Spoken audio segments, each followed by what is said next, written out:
Shalom sahabat, apa kabar hari ini?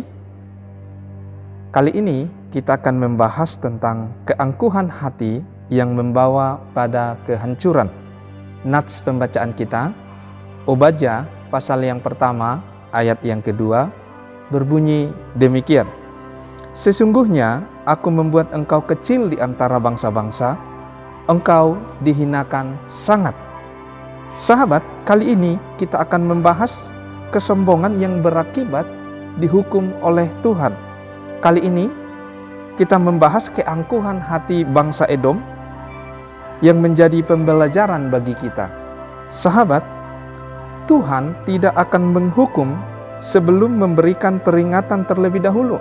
Sama seperti kepada bangsa Edom, Obadya disuruh Tuhan menyampaikan hukuman yang akan menimpa mereka. Siapakah Edom? Bangsa Edom adalah keturunan Esau. Dalam Kejadian pasal yang ke-36 ayat yang pertama.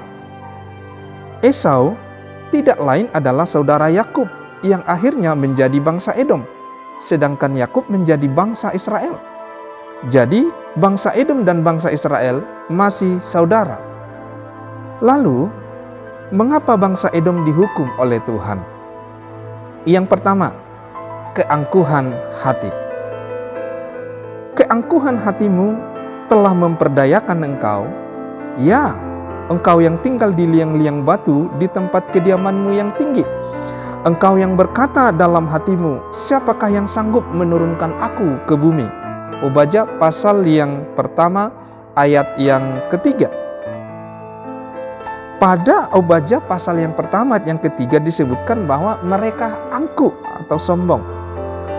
Keangkuhan pada umumnya memakai kata gofar sebagai penyebab, namun dalam Obadya pasal yang pertama ayat yang ketiga memakai kata jado, kata yang lebih halus, namun pengertiannya sama. Sahabat, selain dosa, musuh yang dibenci Tuhan adalah keangkuhan. Ada banyak hal yang membuat seseorang angkuh, bahkan berkat pun bisa membuat manusia angkuh. Apa yang membuat bangsa Edom angkuh? Keadaan atau tempat tinggal mereka. Bangsa Edom tinggal di pegunungan Seir dalam Kejadian 36 ayat yang ke-8. Pegunungan Seir ada pada ketinggian sekitar 6.000 kaki dari permukaan laut. Mereka tinggal di liang-liang batu. Obadya pasal yang pertama ayat yang ketiga. Mereka menganggap tidak ada yang bisa menurunkan mereka pada ayat yang kedua. Selanjutnya, yang mereka sombongkan adalah keadaan aman. Karena tempat tinggal mereka yang cukup aman, bahkan pencuri pun tidak bisa naik. Pada ayat yang ketiga, sahabat, keadaan aman, nyaman dalam hidup bisa membuat angkuh. Justru ketika berada dalam keadaan nyaman, hati-hatilah, di situ bibit kesombongan muncul. Apa yang mereka sombongkan? Kepintaran. Dari bangsa Edom muncul orang-orang yang pintar dan bijaksana dan gagah perkasa.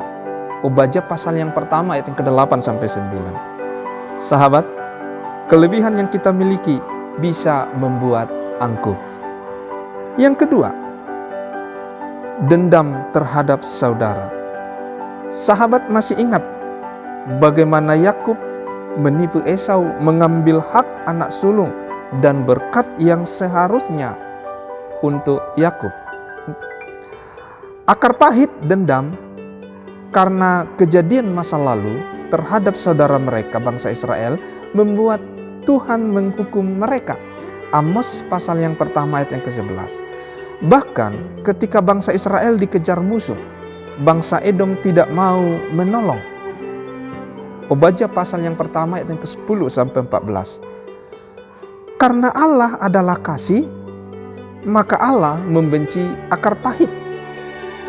Sahabat, apa akibat dari keangkuhan? Yang pertama, direndahkan dengan cara dipermalukan oleh Tuhan.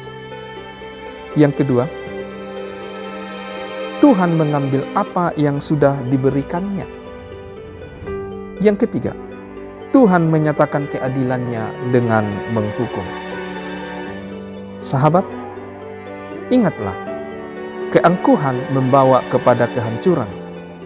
Karena itu, tetaplah rendah hati. Tuhan Yesus memberkati. Sahabatmu, Modi.